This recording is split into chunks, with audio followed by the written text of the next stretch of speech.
कधी वाटतं का चुकीची कामं करणाऱ्यांकडे पैसा आहे, घर आहे, गाडी आहे, सगळं आहे, आणि मी चांगल्या भावनेने जगतो, कोणाचं वाईट करत नाही, भक्ती करतो, तरीही त्रासच त्रास का?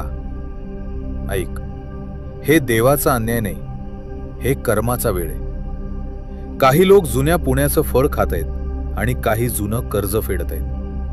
भक्ती सुरू झाली की त्रास वाढतो असं वाटतं, कारण आतलं सगळं शुद्ध व्हायला लागतं. देव कमकुवताना नाही, मजबूत लोकांनाच परीक्षा देतो.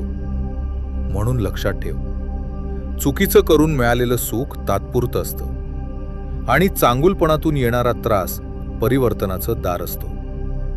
फक्त एकच वाक्य पुरेसं आहे, स्वामी समर्थ, मला न्याय नको, मला समज दे.